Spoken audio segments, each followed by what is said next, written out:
Good morning, everyone. Today we're going to be studying Route B of NieR Replicant. So recently I just finished Route A and oh my gosh, it was... Be quiet! It was absolutely incredible. And I am so excited to learn more, hopefully about the shades. And especially a lot more about Kaine because I felt like we didn't really learn too much about her after her time or after that arc with her grandma and stuff. We didn't learn anything more past that. So I'm definitely excited to learn much more about her. And I hope you're excited too. Without further ado, let's start Route B.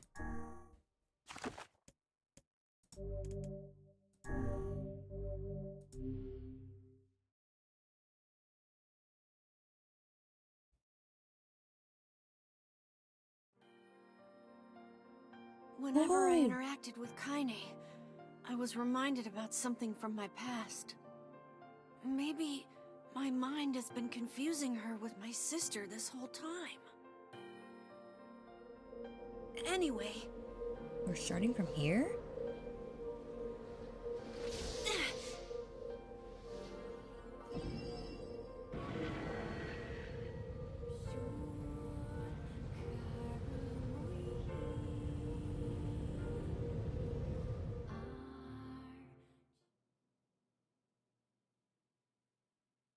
Ooh.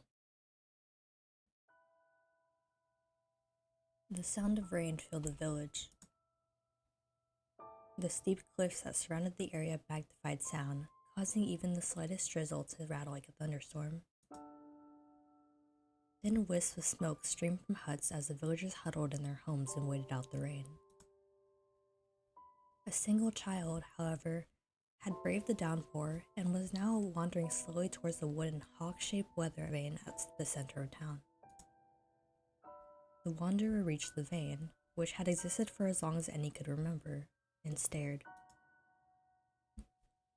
The child's face was simultaneously delicate and fierce, like a teacup that had survived a shipwreck. Those traits combined with the pale white skin to give the face an almost sexless quality. If the beak turns east, I go home. If it stays west, then I... The child blinked. Rain slowly dripped down the young one's short hair and began its long descent to the ground. Come on. Come on. The child felt a slight breeze and watched as the vein slowly creaked to life. Spinning this way and that for a moment, it finally settled with the beak pointing firmly towards the east. East? Really? Before the vein could move again, a jagged rock came spinning and tumbling through the air, striking home against the child's head. The force of the blow dropped the child to the ground as a hail of stones began to fall all around. Oh no, they found me. A heartbreaking smile crept across the child's face as the stones continued their assault. Through the rain, the sound of multiple footsteps grew louder before a voice rang out. Yo-ho, Kaine! The voice belonged to Demo, worst of all the bullies in the area. As Kaine struggled to stand, a final stone came skittering through the mud and bounced against her foot. Blood oozed from a cut above her eye and blurred her vision, but she could make out the shapes of Demo and his usual gang of idiots.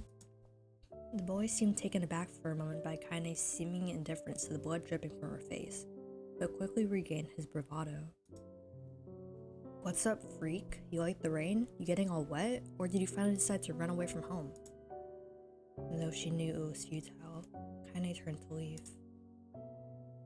Before she could get more than a few steps, the other children scrambled to surround her, cruelty burning in their eyes. Kaine knew those were not the only eyes on her. The tormentor's parents watched from the safety of their homes. She was attuned to this sensation. It was one she had experienced many times before.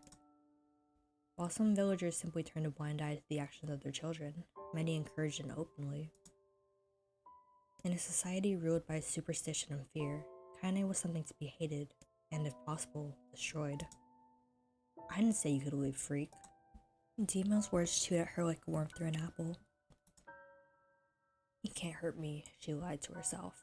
He's strong, be brave. He can't hurt me. He can't hurt me. He can't hurt. Oh, look, the little freak is gonna cry. What's wrong? Are you sad that everyone hates you and wants you dead?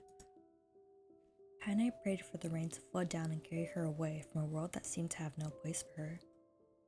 But if there were gods, they chose to ignore her.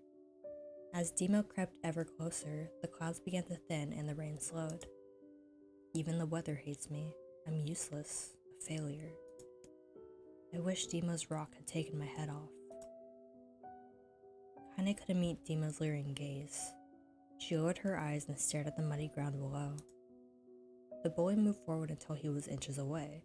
She could smell the scent of old meat on his breath. The boy grabbed Kaine's face with thick fingers and yanked it upward.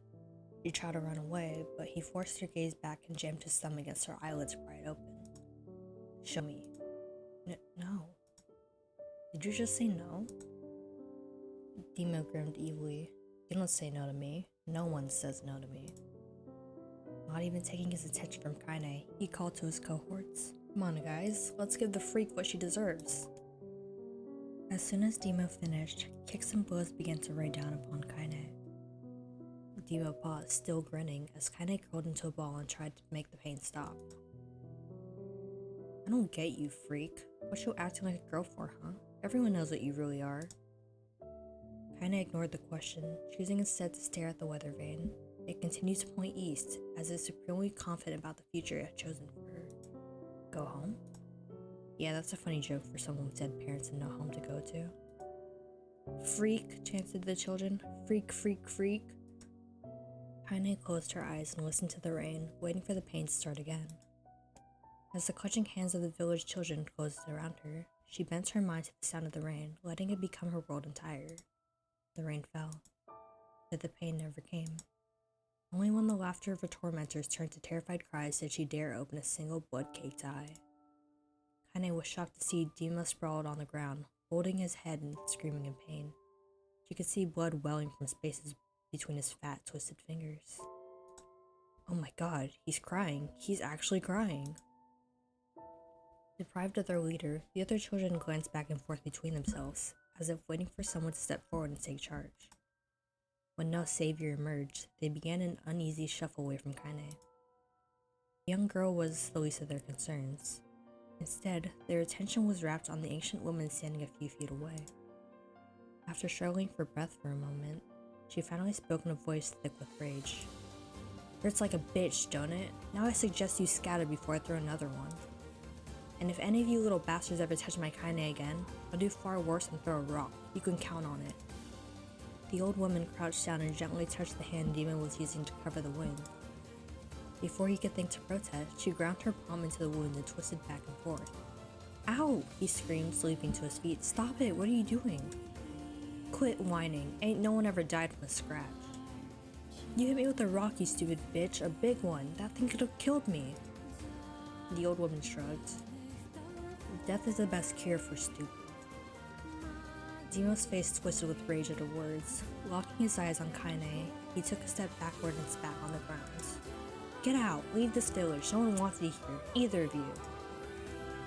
Seeing the old woman grab another stone, Demo and his companions turned tail and ran. As they fled, the old woman grabbed her side and barked out a single laugh. Ha! Look at that fat boy go.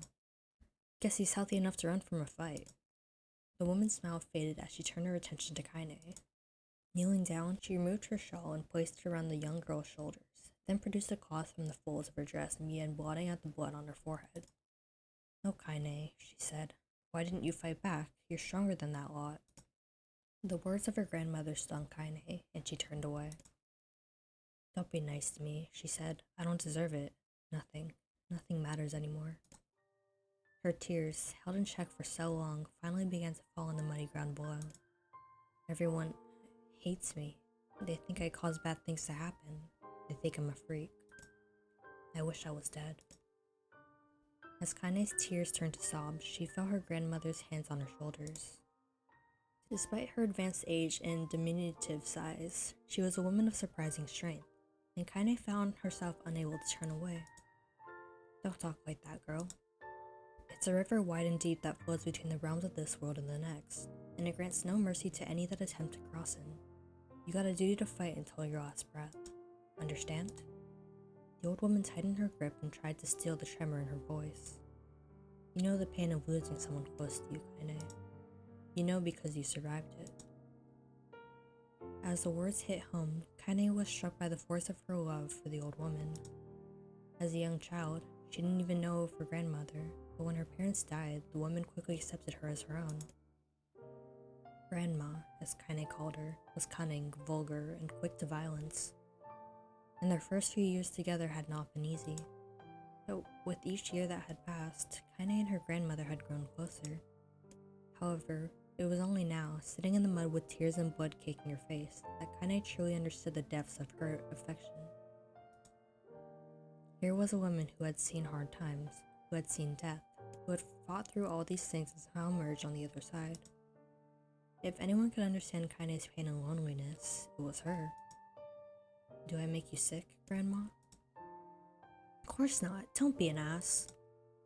Kaine drew her grandmother's moth-eaten shawl around her body and shuddered. But my body, it's not normal. If I was normal, then Mom and Dad wouldn't. Hush, interrupted Grandma.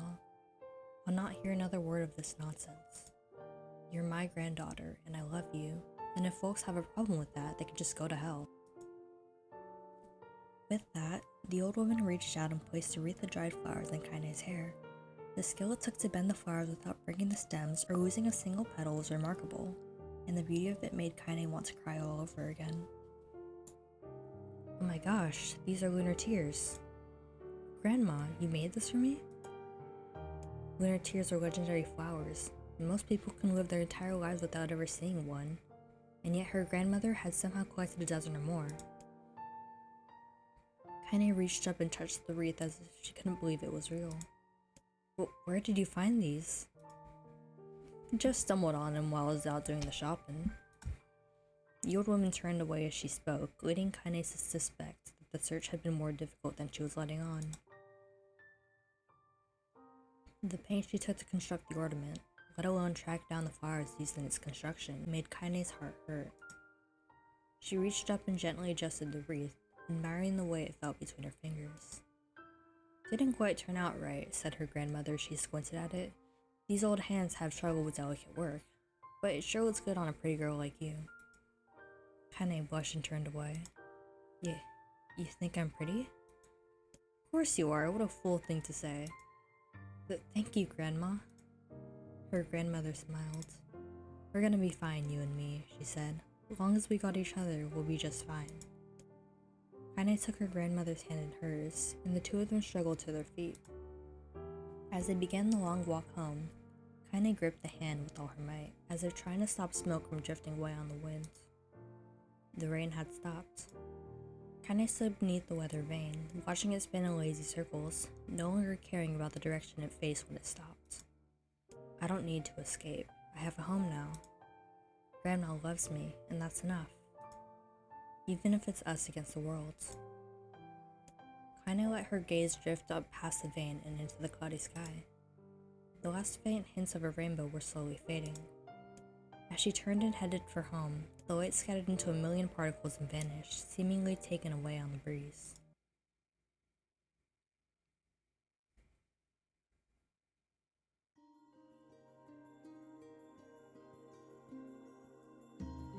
In the distance, Kaine heard the steady sounds of an axe striking wood. The noise had a purposeful quality to it, as if she was hearing a master woodsman go about his work. The firewood being produced, however, was as far from a work of art as could be. Pieces of every shape and size were being flung about a barren yard without abandon. Anyone trying to stack such wood would probably die of frustration before the job was through.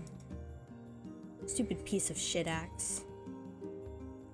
Kaine's grandmother flailed away with the axe, filling the air with both splinters of wood and words that would make the most hardened sailor blush. Grandma, called Kaine. That you, Kaine? Yelled the old woman, taking her eyes off the wood for a moment. Don't get too close, or I might take your goddamn foot off by mistake. She brought the axe down on a piece of wood, sending chips flying in every direction. One spun past Kaine close enough for her to hear the whistle, at which point she decided to step back. Once she scuttled to a safe distance, she cupped her hands around her mouth and shouted, Grandma, you need help? I can get you water or lunch or a new axe or something. The axe, poised to strike another wobbly blow, paused in midair. The old woman considered her granddaughter's offer for a moment, then smiled. Tell you what, since I'm doing a piss-poor job of chopping, why don't you come here and take over so I can get the water? Shades have been restless lately, and I don't want you running into one of those bastards.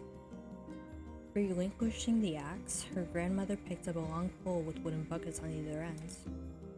Gathering water was by far the most difficult of the two jobs, but Kaine knew better than to complain. Once Grandma's mind was set, there was no changing it. Kaine did her best to help with chores, but Grandma took every task that required travel to the village. Though she had a long list of plausible excuses, Kaine knew the real reason. She didn't want her granddaughter to be taunted and harassed by the villagers. Once Kaine moved in, Grandma decided to take up residence a good distance from the area. Out of sight, out of mind seemed to be the best policy when it came to the villagers and her granddaughter, and rare were the days when any but the two of them could be found on the rocky acre of land they called home. Kaine enjoyed the solitude, but harbored a secret resentment that her grandmother was forced to spend her golden years in such a place. After watching her grandmother leave, Kaine turned her attention to the task at hand.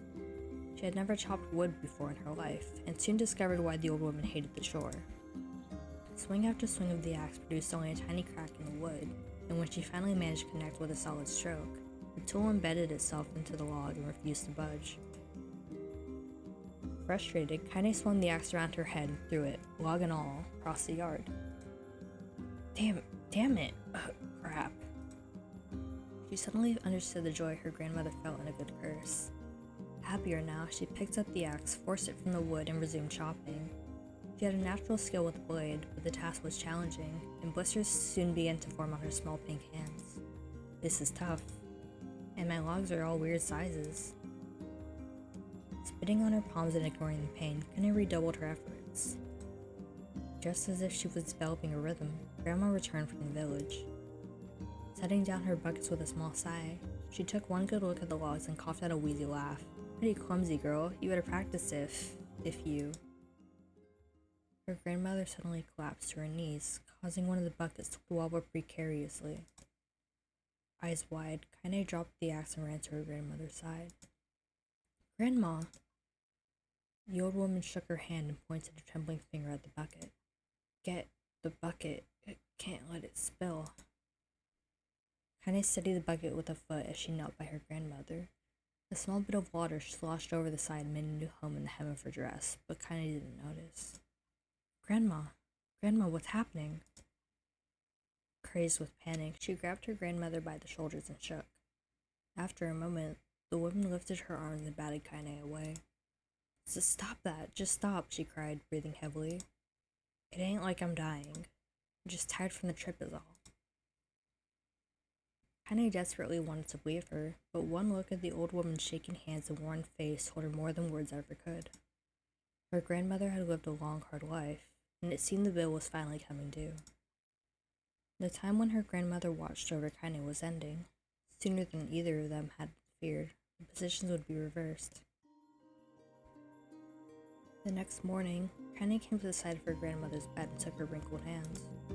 Grandma, you're sick, and you need medicine. I'm going to the village. The old woman shook her head and tried to rise, but Kaine gently pushed her down. It's alright, she said. I'll be fine. Her grandmother fixed her with a gaze that could melt steel. After what seemed an eternity, she finally lowered her eyes and sighed. Well, I don't like it, goddammit. But I guess I should quit being stubborn and let you grow up. The old woman watched as Kaine strapped on her boots and made her way down to the road to the village.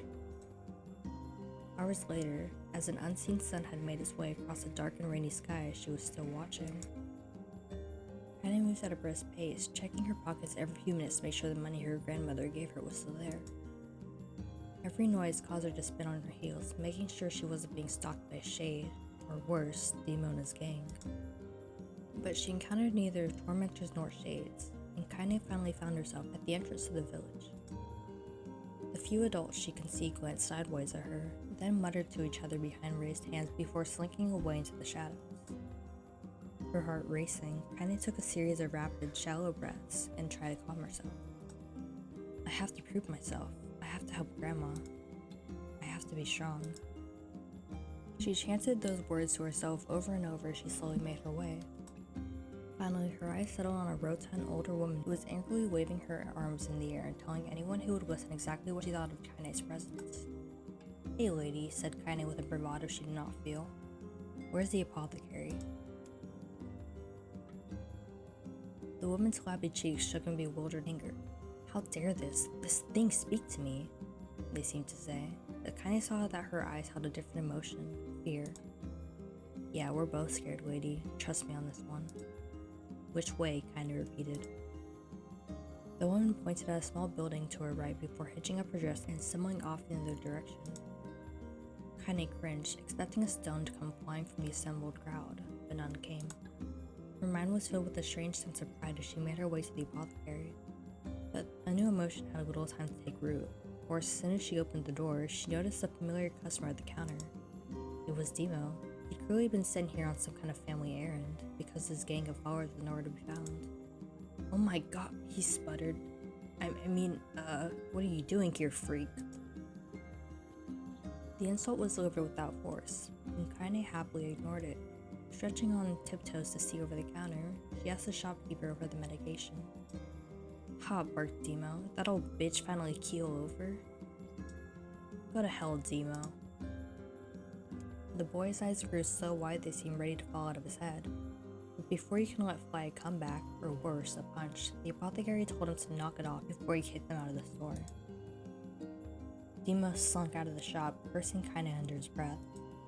Once he was gone, she allowed herself to breathe once more, taking a brief tour of the shop while the owner prepared her medication. Countless tiny bottles filled the cramped store, each with the label written in some indecipherable language. An ocean of aromas assaulted her nose, creating scent that was exotic, but not altogether unpleasant. Seeing such a variety of supplies gave Kaine a sense of peace. Surely in a world so vast, there would be a place where she can call home. On the far wall, behind the counter, rested a portrait of a stunning young girl. The picture had once contained bright, vibrant colors, but time had worked its cruel magic and they were beginning to fade. The beauty of the work, however, remained undiminished. "You like that picture?"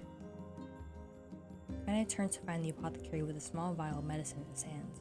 His eyes were so gentle but sad, and they seemed to stare through her and into nothing as he spoke. "That's my daughter. I sketched her when she was just a little girl. She's been dead for a long time now." Kaine didn't know how to respond. She just stared at the portrait and tried to come up with the right words. "Pictures are wonderful things," continued the shopkeeper. "They let one's closest to live on forever." He shook his head slightly, then looked down at Kaine and smiled. Handing her the medicine, he reached into a sizable green apron and produced a handful of old wax crayons. "You should have these. There's no one left I wish to draw." Kaine took an instinctive step back, causing the shopkeeper's face to darken. "Yes, I've heard the rumors about you," he said. "It's a small village, and word travels quickly. Between you and me, I'm not sure which of them to believe, but I also don't think they matter much. I know your grandmother, Callie, and I think the way she was driven out of this town is just deplorable." "Grandma's name is Callie?" thought Kaine suddenly. She was still mulling this new fact over in his mind as she reached out and gently took the crayons from the apothecary's hands. "Your grandmother is an old friend of mine," he said as Kaine scooted away yet again, "and I owe her much. I wagered she would like it if you drew a picture of her." "Yes, I think she would like that very much." Kaine murmured a quiet agreement, but inside her heart was bursting. Never before had a villager treated her with anything but complete contempt. It was a tiny, almost imperceptible step, but it was a step nonetheless, and with enough tiny steps, she might one day discover the rest of the world. When Kaine returned home, she found her grandmother asleep in her bed. Her feet were blackened and raw, even bleeding a bit in places, leading Kaine to think that she had been pacing around the room until exhaustion finally caught up with her. She placed the medicine by her grandmother's pillow and turned to leave, but found the old woman's hand clasped around her arm. "Back already, are you?" asked the grandmother with a yawn. "Come here, let me have a look at you." Grandma sat up and examined Kaine from head to toe. Finally satisfied with nothing terrible had befallen her grandchild, she leaned back and allowed herself to relax. Well, how was it? Those bastards give you any trouble? It was kind of fun, said Kaine with a small smile. No, seriously, it was. Fun, eh? Asked the grandmother in a voice which implied she believed anything but. Uh-huh. So anytime you need me to run an errand, just let me know. As she spoke, Kaine removed the crayons from her pocket.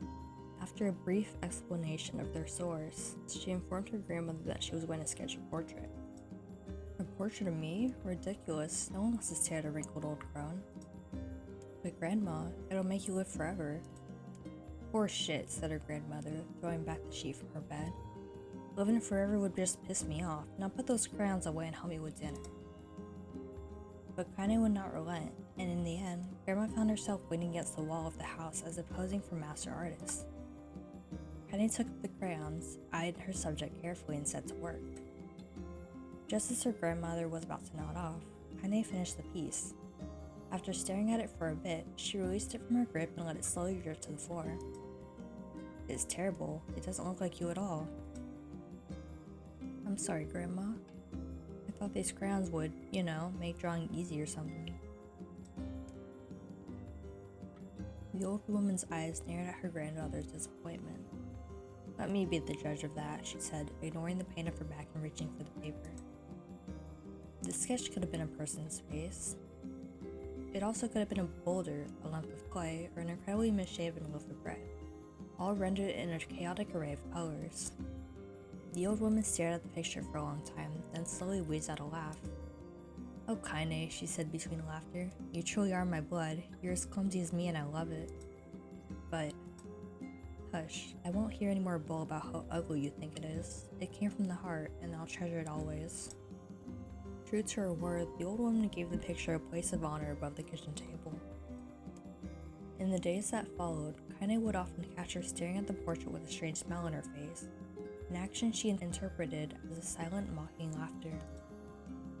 A week later, Kaine could stand it no more, and asked her grandmother to take the artwork down.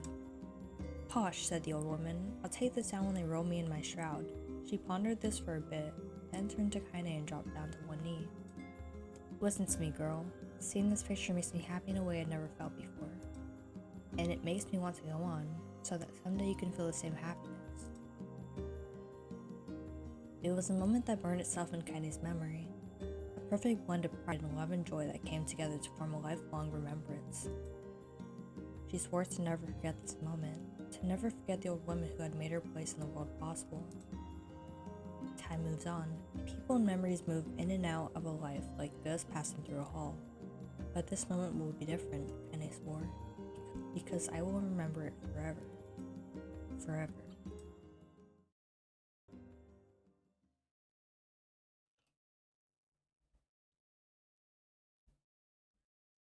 Kaine listened to the sound of cracking firewood and stared at the black object on her plate. She'd been pushing it around the wooden disc for a good 10 minutes, ignoring the bemused stare of her grandmother. Finally, she summoned her courage and gave the object a brief sniff. A sharp, bitter scent flew up her nostrils and made its home there, causing her face to twist with disgust. Grandma, I can't believe you want me to eat a bug. The old woman threw some wood under the cooking pot and snorted. It's no bug, you fool girl, it's a berry. Why the hell would I be feeding you bugs?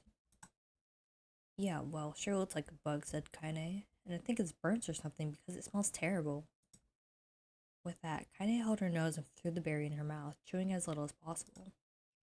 Oh yeah, that's terrible, alright. Why, you little brat, laughed the old woman. Look at the sass on you. You've been spending too much time with me, and that's a fact. 5 years had passed since the moment when Kaine's grandmother saved her from the bullies.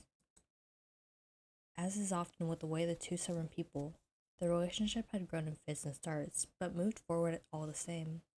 Meals that used to be somber affairs were now filled with laughter and hurled abuse in equal measure. Kaine could not remember a time when she had been happier. As the years went by, Kaine started to shoulder more and more of the daily responsibilities. Her grandmother's legs grew weaker by the day, and she could no longer do many of the chores she used to take for granted. And so, this morning found Kaine lacing up her work boots with a breakfast of burned berry rolling through her belly. Where are you going today? Asked Grandma suddenly. Kaine looked up surprised. The old woman rarely asked for specifics anymore. Well, I was gonna check out the kelma trees and see if they were ripe. I thought we could make some jam or something. Oh, and I'm gonna pick up some flagstones, so I need to take the wheelbarrow. Flagstones? What in the hell for? Kaine stared at her grandmother, then held out an arm and swept it around their home. Constructed of mostly cloth, rope, and rubble, the old place sagged like a boxer in the final round. Grandma, a dying cat can chew through this house. I'm gonna build a stone wall so we can have some protection. The old woman laughed, exposing her toothless grin to the world. Goddamn girl, if a bunch of thieves were to ransack this old place, let them come. We got nothing worth stealing anyway. I'm not worried about thieves, I'm worried about shades.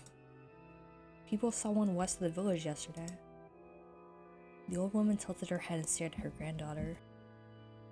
Well shoot, I don't know why you have to do it today. We could worry about it some other. Grandma, no. If I don't go to the kelma trees, we won't eat tonight, you know that. A confused expression passed across the old woman's face, and for a moment she was a small child lost at a carnival. Yes, she said after a bit. Yes, of course you're right. I'm sorry, Kaine. Lately it seems my mind is... She didn't finish the thought, instead walking over to the nightstand and gently taking the wreath of glinted tears from the drawer. The flower's petals had aged to a brilliant whiteness, and Kaine thought it was more beautiful than the day she first received it. You're gonna be a true woman soon, Grandma said as she placed the flowers in the girl's hair. So that means less chatter about shades and building defensive walls, and more talk about how beautiful you become. Annoyed, Kaine reached up to remove the garland, but the look on her grandmother's face stopped her hands. You're a beautiful thing, said the old woman, and there ain't nothing like you in the world. I'm very proud of you. Okay, Grandma, that's enough goddamn compliments for one day. Such a mouth on you, where did that come from? Gee, I wonder. I'll teach you to sass me, girl, yelled Grandma. Suddenly, she lurched forward and grabbed Kaine by the ears, pulling her around the room with a crazed grin on her face. Grandma, yelled Kaine in a quacking voice. Grandma, stop it, what the hell? The old woman stared at her and blinked, then slowly held her wrinkled hands out as if it was the first time she'd ever seen them.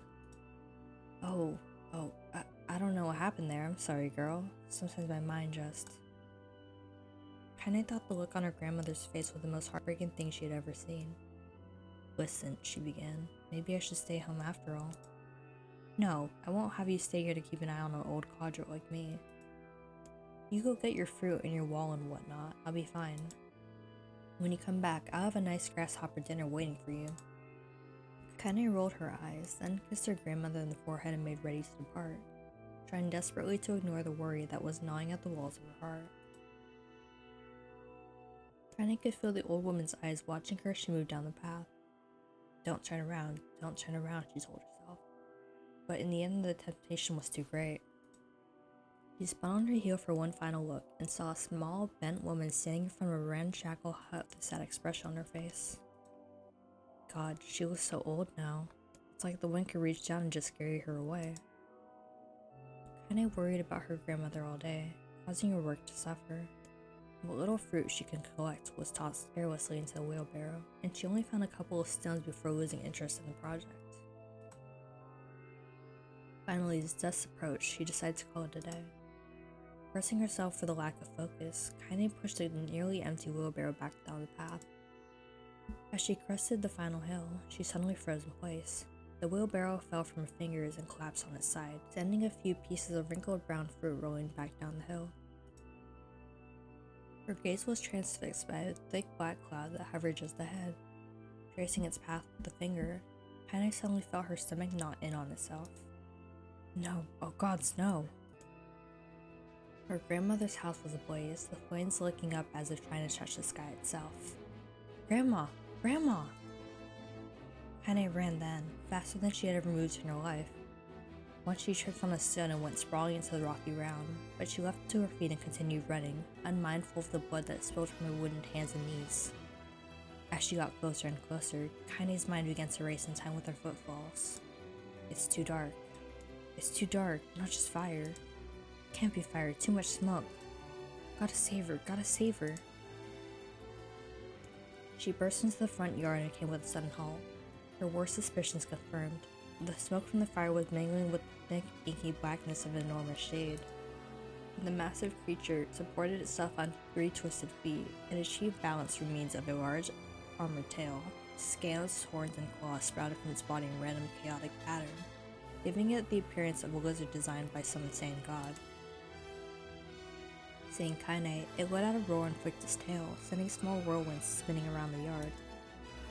For a moment, the creature retreated into a shimmery, inky blackness, as if her mind was unable to comprehend that such a thing could actually exist. But then the smell hit her, a blend of rotted meat and screaming, and the horror became real once more. The creature bellowed again, and this time Kaine responded with a scream of her own. "Alright, you bastard," she thought as her scream echoed off the high cliffs around them. "It's you or me, let's go." Shade eyed Kaine with bemused interest, then it began looking from her house and went back again, as if urging her to look at the destruction as so gleefully raw. With dread building at her heart, Kaine glanced towards the house. Through the smoke and flame, she spotted a small figure struggling to escape the ruins. "Grandma!" At the sound of her voice, the old woman began waving frantically. "She's alive," thought Kaine, "alive." Kaine's legs sprang to life as she raced across the yard towards the flaming wreckage of the house.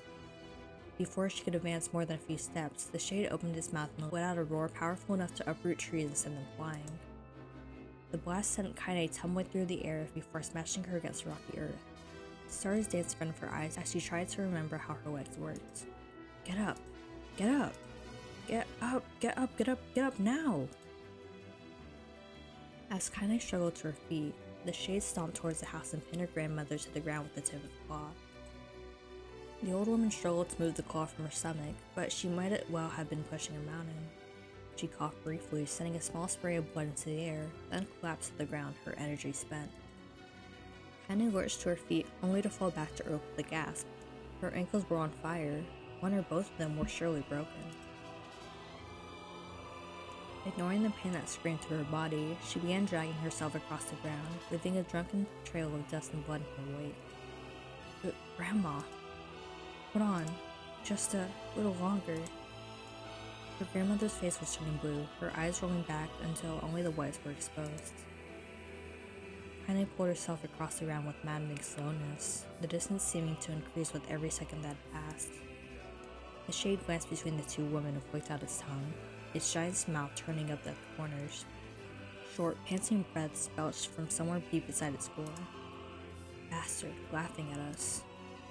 She had no idea how such a mindless creature could experience emotion, but there could be no doubt that the shade was taking joy in their suffering. "Yeah, I see your plan." The shade moved its claw slightly, allowing Grandma to breathe again. It was clearly keeping her alive only to snuff out her life when Kaine was close enough to touch her.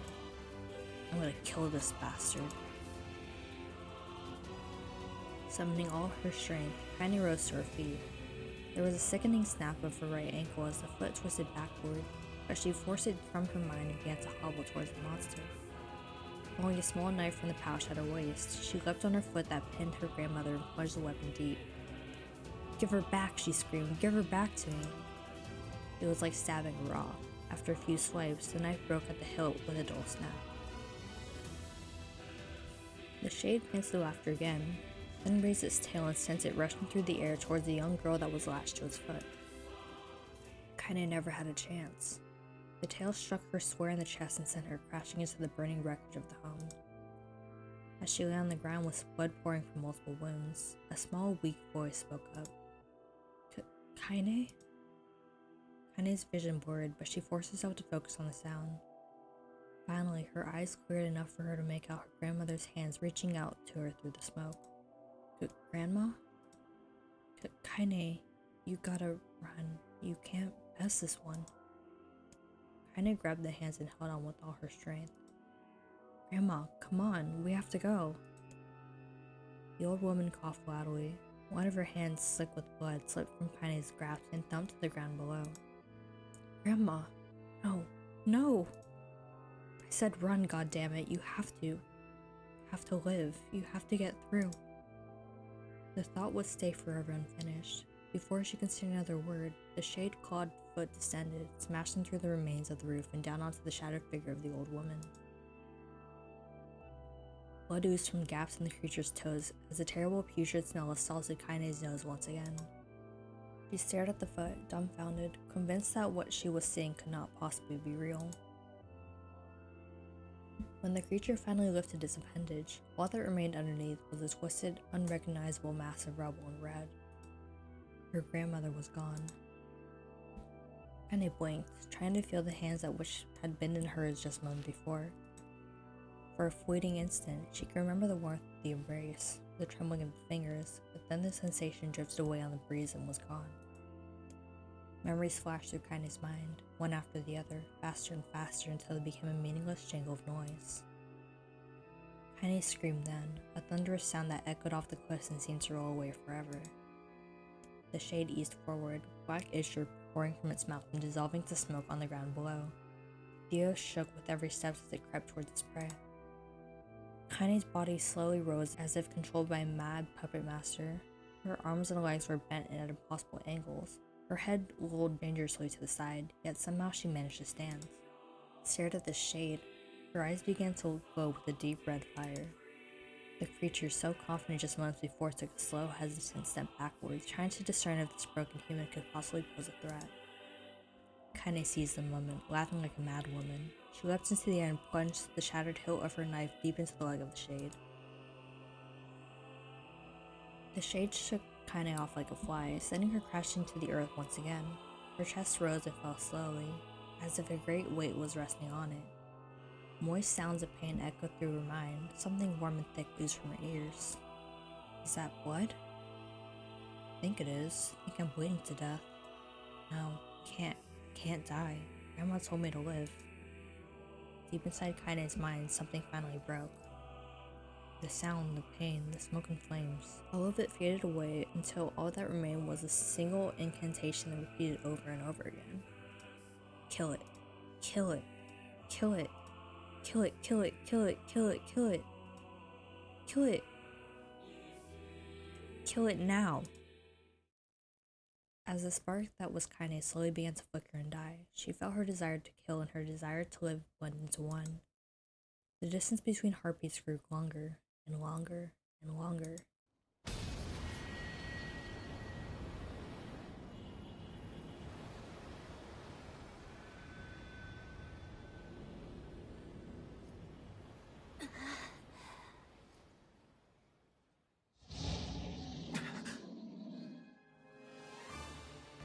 The beast approaches. Oh, I know. I'm so happy to see him again, and everyone.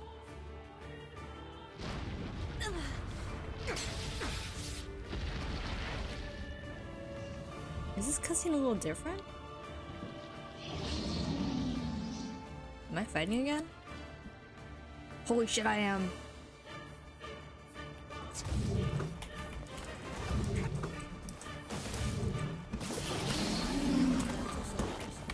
Cannot see.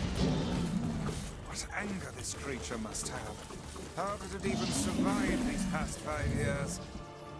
I'm not gonna let this happen again. It dies today. My sword, it's lighter. It's not That the is not a blade, but sword. the skill of the user. That is a Strike spear. it down.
Gently, weakly, softly.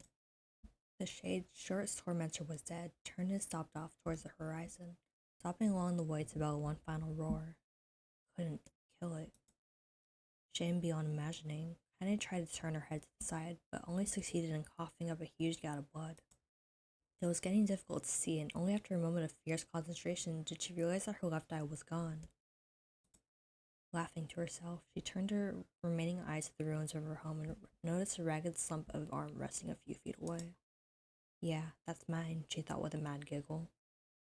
This is gonna make clapping real, bitch. Ha, cried a sudden voice from the depths of her mind. Finally gonna die, are ya? Well, you had it coming. Go to hell, Demo, she thought of the unseen assailant. Go to hell before I pluck out your eyes and feed them to a dog. The voice of her childhood terror evaporated into smoke, only to be replaced by another, more recent voice. Hold still, said the apothecary, materializing from the ruins like a ghost. I want to draw you, that way you can live forever. No, stop. Don't want to live forever. Want to die right here. I see, he said quietly. Well, if that's what you want. The spectral shopkeeper fluttered in and out of existence for a moment, then produced a piece of paper and sketched quickly. After a few seconds, he turned to the page to Kaine and smiled. Since you rejected my offer, I decided to draw someone else. It was a picture of her grandmother, real as life. Kaine opened her mouth to thank the man, but stopped as the picture began to blacken in the middle. Before she could say anything, dozens of multi-legged insects began to swarm across the image, tearing at it with sharpened pincers. Stop! No, don't hurt that picture! Kaine reached out with her remaining arm and waved futilely at the air. To her surprise, the insects fell off the picture into the ground below, where they vanished to a tiny black tendril of smoke. Relieved, Kaine turned her good eye back to the picture, only to open her mouth in a silent scream. The sketch now showed her grandmother as she truly was, a smashed, unrecognizable lump of nothing. The apothecary smiled, then broke into a jolly dance. See that? He cried as he danced his jig. It's perfect now. She looks just like you.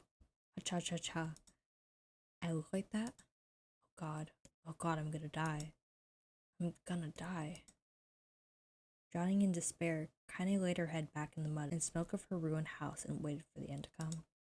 But just before she let everything go, an unfamiliar voice began whispering in her ear. Ain't you got a wish, sunshine?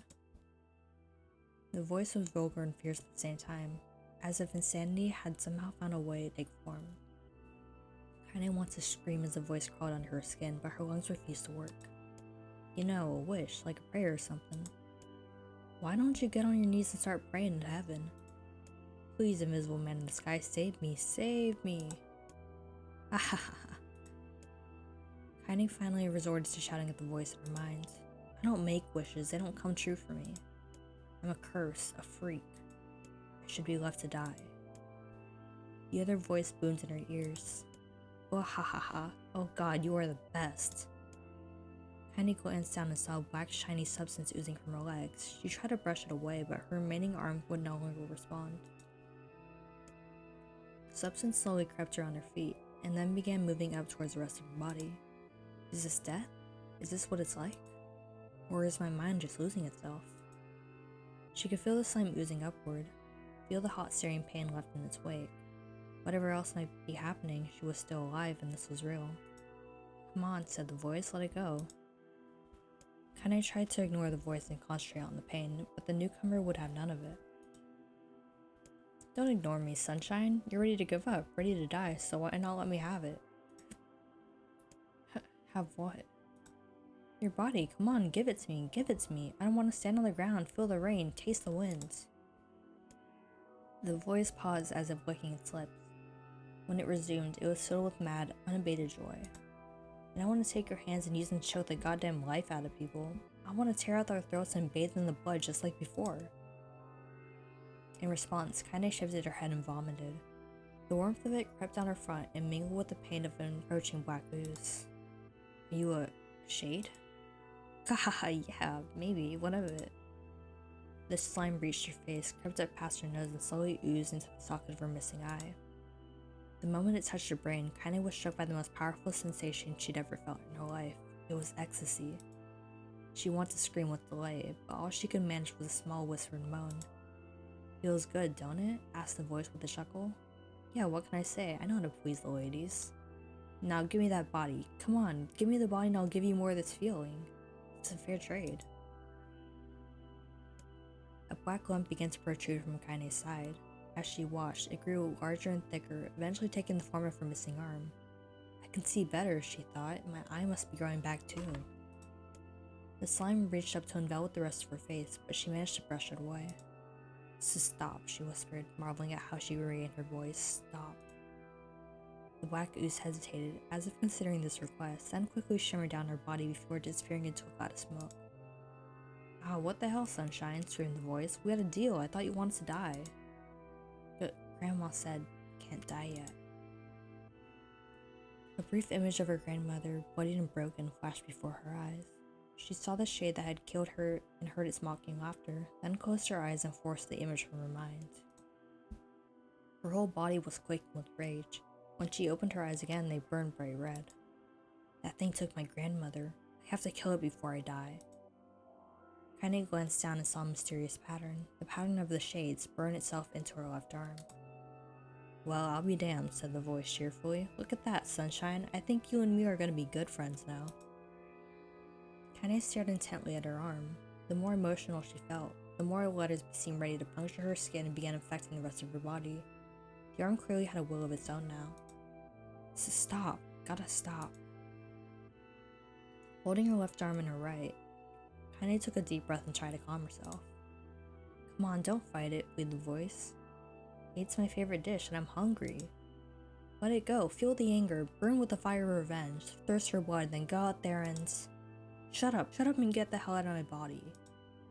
"Your body? Oh, that's rich, Sunshine. Real rich. Look, why don't you just up and die so I can have this body all to myself? What do you say? I bet those buddies of yours in the area would love to see you dead." Kaine grabbed a nearby shard of glass and tried to saw off the shade-infected portion of her side. Before she could, her darkened left arm grabbed her right wrist, crushing it. Kaine screamed and dropped the shard as the sound of bone crunching on bone filled the air. "Ha ha ha, stupid idiot girl, you're possessed now, Sunshine, and there ain't no going back." The voice laughed again, a loud, long wail that seemed to go on without end. "Possessed?" whispered Kaine. "Yeah, possessed. You and me? We got what you might call a timeshare arrangement. Remember how folks used to think you were a freak? Well, wait till they get a load of you now." Kaine looked up, tears in her eyes. The sky seemed smaller somehow, darker. Is this because of that shade? Is this how they see the world? "So, listen," for the voice. "I know this whole possession thing seems a bit sudden, but it ain't all that bad. There's plenty in it for you, too. I'm a very powerful creature, Sunshine, and now that power belongs to you. You got enemies, people you want to kill? I can make it happen. That little fat kid who kept picking on you? That big old shade that squashed your granny? We'll wrap them up in their own assholes. No more abuse for you, Sunshine, no more pain." "Oh, wait," said Kaine. "You're a shade. Why would you help me kill another shade?" "What? You think I'm some kind of racist? Some killing snob? I don't give a good goddamn who you murder, honey pants. I just want to drink from the well." Kaine considered this as she struggled to her feet, the power of the shade coursing through her. The smoke from her house was drifting away with the wind, and she enjoyed the way that the cool evening breeze felt on her new left arm. After a long pause, the voice spoke up again. "So, how about it, you and me? We could have some good times together. Look, I'll even take care of the bloody part if you don't want." "Fuck off, asshole," muttered Kaine. "I'll handle the killing." "Ka!" screamed the voice. "Look at you go. Oh, Sunshine, we're gonna have so much fun." "So listen, my name's Tyran, and if you ever need me, I'll just be hanging out on this piece of meat you call a heart. Now get to it. The more you kill, the more your heart turns rotten and sour, and I like rotten and sour." Kaine found herself nodding at the voice. "Yeah," she said. "Yeah, I think this can work. I'm gonna find that shade. I'm gonna strangle it with its own guts. And when I'm done, I'm gonna do the same to you, Tyran. Count on it." "Ha," laughed Tyran. "I have shit bigger than you, so good luck with that. Oh, and hey, one more thing. Right now, you and me are sharing this body, but if you ever run out of hate, will you ever, go soft? Then I'm gonna take over everything." So keep on killing, Sunshine, and watch your back. The voice grew fainter and gradually faded away, fading to somewhere deep inside Kaine herself. Kaine waited until she was sure the voice was gone, then waved her new left arm around a few times. It feels perfectly normal, she thought. It feels like mine. Desperately, she began poking and prodding at the new limb, determined to find something wrong with it. She didn't want it to feel normal. That would mean that the creature inside her had already won. I'm not a shade. I'm Kaine. Repeating this mantra in her head, she slowly began digging through the rubble of her house, being careful to ignore a certain red stained spot in the corner. Finally, after what seemed like an eternity of heartbreaking work, she found what she was looking for.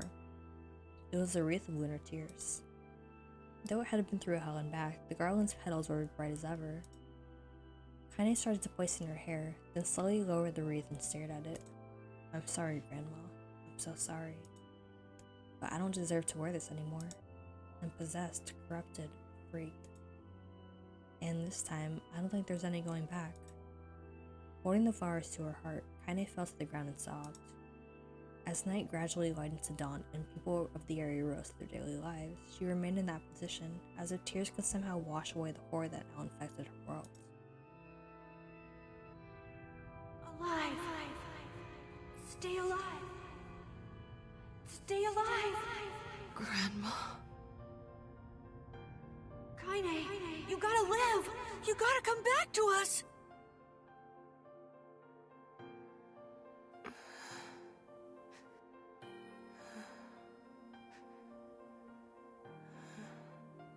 Oh, hey.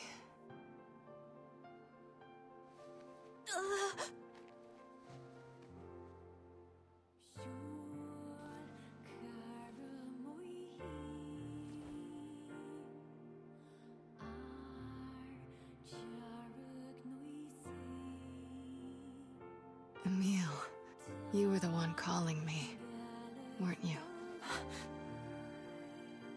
You still recognize me? Of course. I knew you right away.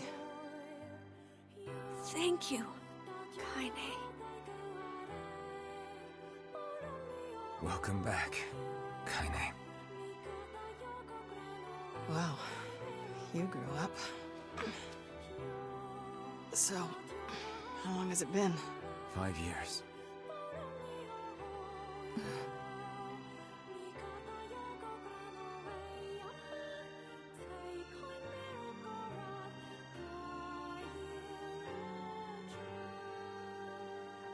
Shit. That's a long time. Any luck with Yona?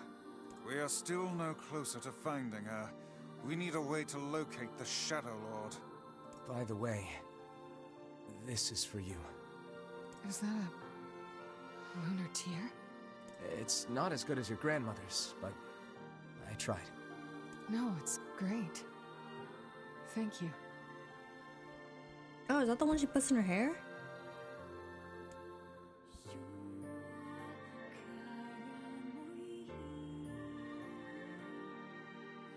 Kaine waking from her long, petrified sleep. Emil's unflagging kindness. Our reunion was a happy one, and we let it wash over us like rain. That is, until Devila and Popola had to go and ruin it all.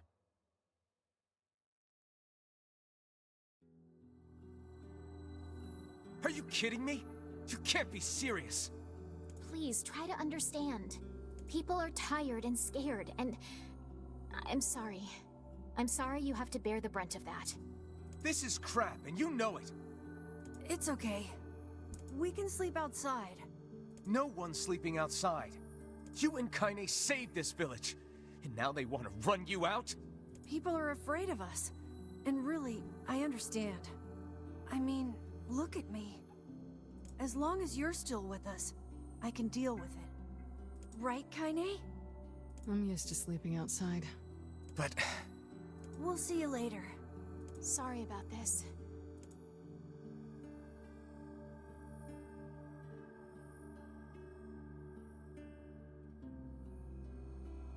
What is the matter? Kaine always sleeps outside. I never thought about that until just now. Never even occurred to me. Damn it. We should turn in.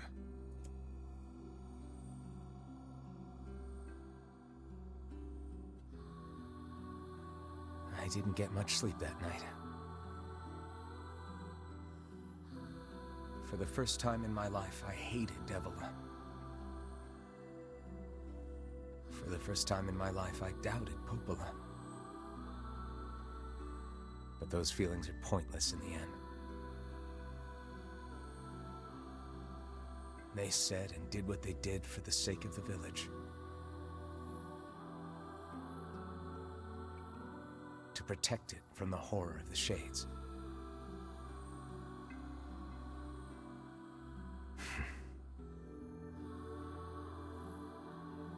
Really, how can I blame Devila and Popola? In the end, I'm just as bad. Because I never once stopped to think about Kaine and Emil's situation myself. Whoa.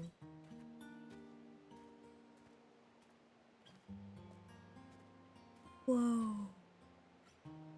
I should apologize to Kaine and Emil, but what good would that even do? I got a fire going, Kaine. Wait, is that... Campfires are weird.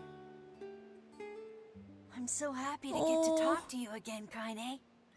Yeah, me too. This is so cute. I tried everything I could think of to save you, you know. I polished you with a special cloth. I poured warm water over you. Wait, you poured water on me? Yeah, but it didn't really do much except make you all shiny. Hey, Emil. Thanks for saving me. I guess you noticed how I look different now. I'm sorry, Emil. I'm sorry for all of it. Well, I mean, this new form isn't all bad, you know? At least I can look at you when we talk, right? Oh, that's true. Hey, so why don't you tell me something about yourself? I'm not very interesting. Sorry. It is the literature we gave her. Come on, I just want to know you better. Please?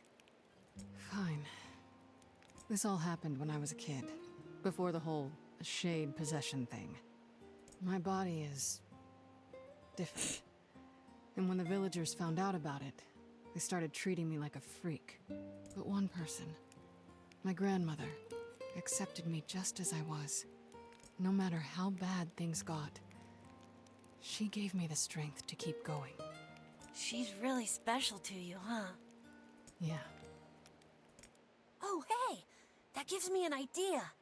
Since we cured your petrification, we should start looking for a way to cure your possession and my body.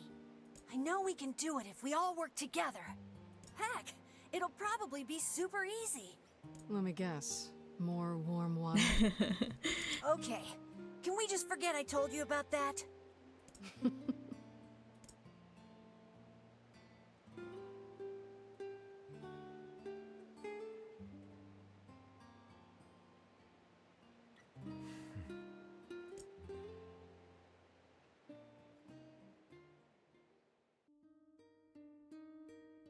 Sleep well?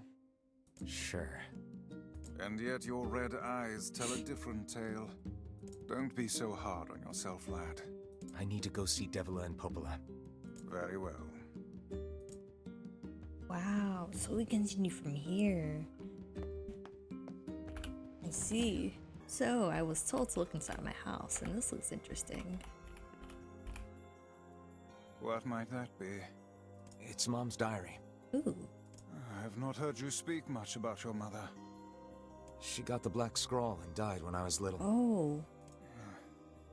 My apologies for bringing it up. It's all right. I can barely remember her face anymore. This is the only thing I have left of her. Reading it helps remind me of when we were still a family. I see.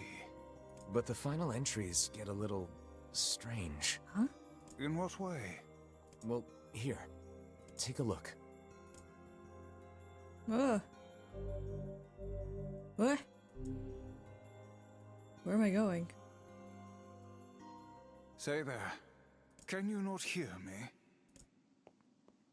What? What? Huh? Huh? What the Why fuck? are you standing about like a slack-jawed ninny? Sorry. Felt like I was dreaming or something. A voice. Sleeping on one's feet is quite the talent indeed. Come now. There's the door. Wait. Let's go. Why do I look like this? Why do I sound like that? Give me my Charles back. I look goofy.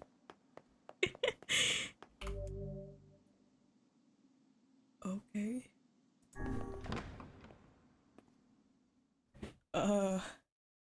Okay. Whoa, this music. This is the world of the recycled vessel, created to avoid the destruction of all. Oh, hell no, not this place. No, not that board. Ooh. What the?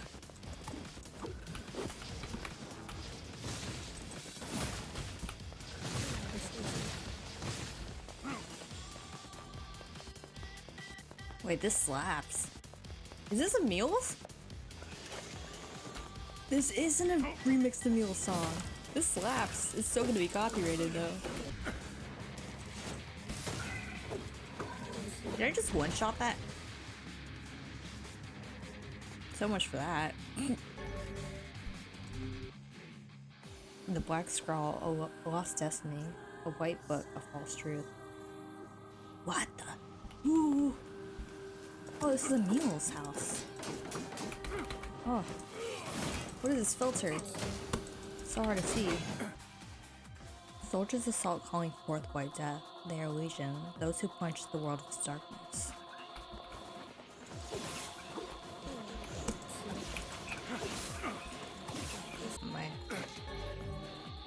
Ooh! The dragon's course brought death to the world, delivering it unto the world of empowered magic. Wait.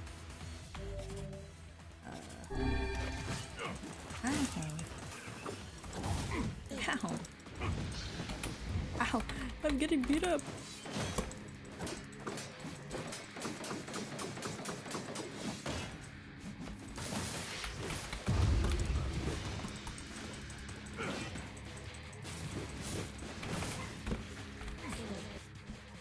The black sickness stains the future, the journey to return to soulless vessels.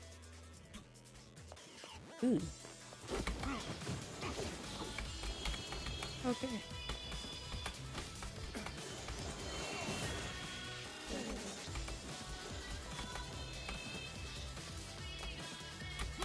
I'm cracked. I'm not cracked. Ow. Really?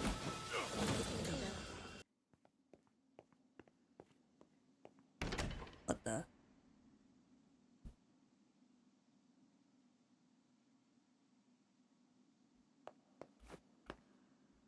Right's always the right way, right?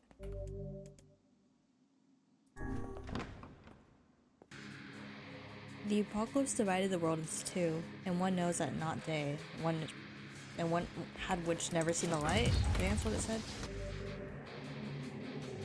I hate you!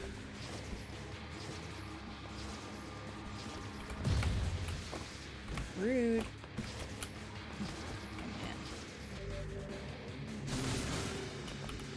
Okay, fine, I won't jump, jeez. Little shit. The black and white 13 packs vessels form waivers through what? Oh, you remember, yeah? Yeah. The song of men had been drowned out. In its place, the scream of something inhuman. Ooh. Oh, robots? Little robot gonna do, huh? Ooh. The sky falls with the dragon. The world ends this day.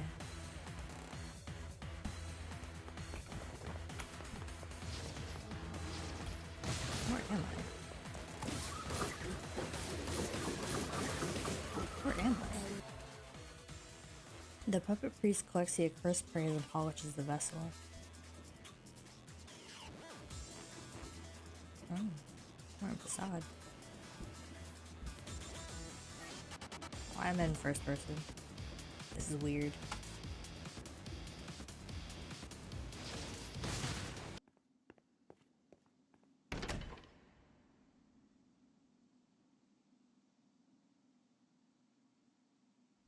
Okay, I'll go to the right again. Sinister. 33? I'm level 32, I can handle it. Bet. So as long as this memory exists, so as long as mankind has hope, a bloody battle will be waged over the holy domain of this body. This is cool. Ow.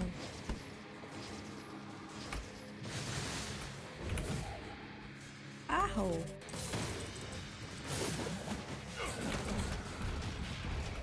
Get wrecked. Foolish human, foolish human, foolish vessel. 3 volts. I can handle it. Holy shit. Okay, wait. Hey. All was paid, all was sacrifice.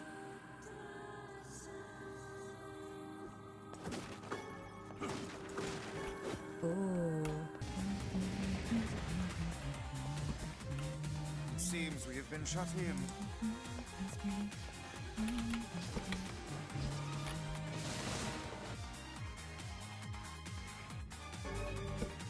Ooh. Oh, I got every weapon. Let's go. Do not bring back the light. Do not bring back the vessel. Do not bring back the future. Do not bring it back.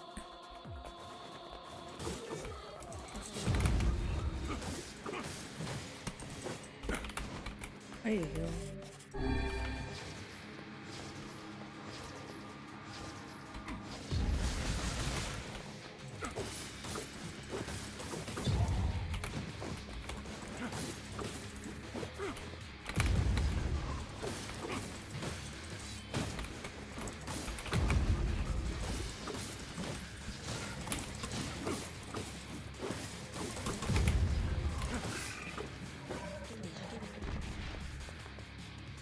Nice. Every beam of light is an invitation to death.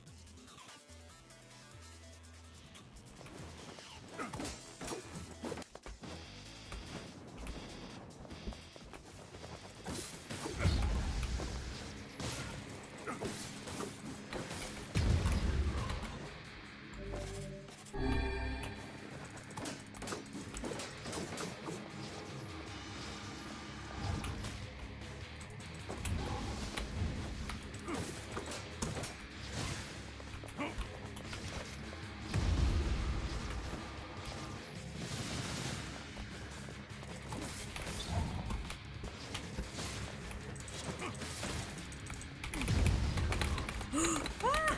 No!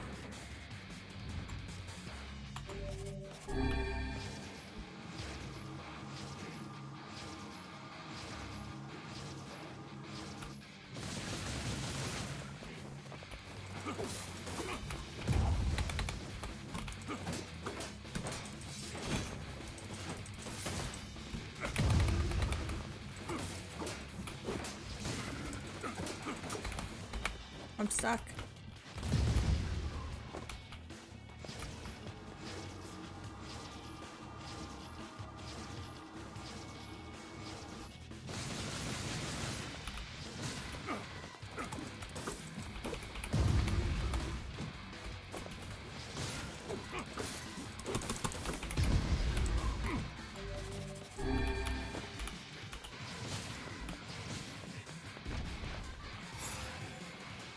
What?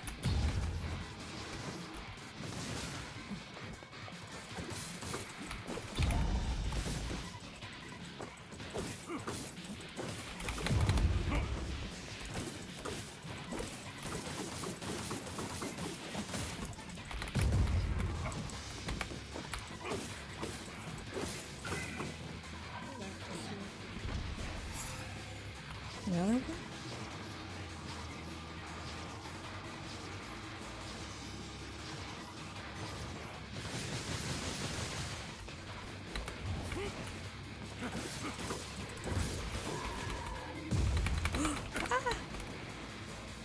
on, bro.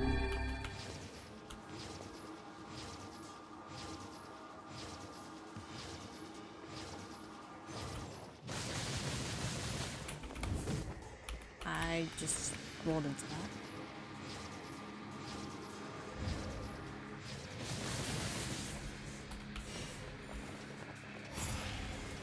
Another one?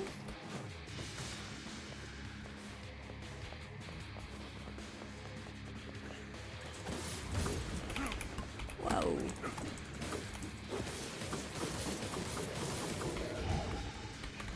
Ow! Oh! No!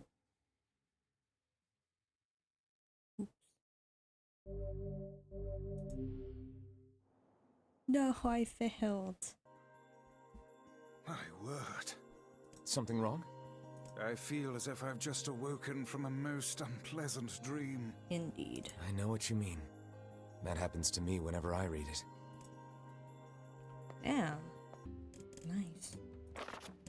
This pisses me off.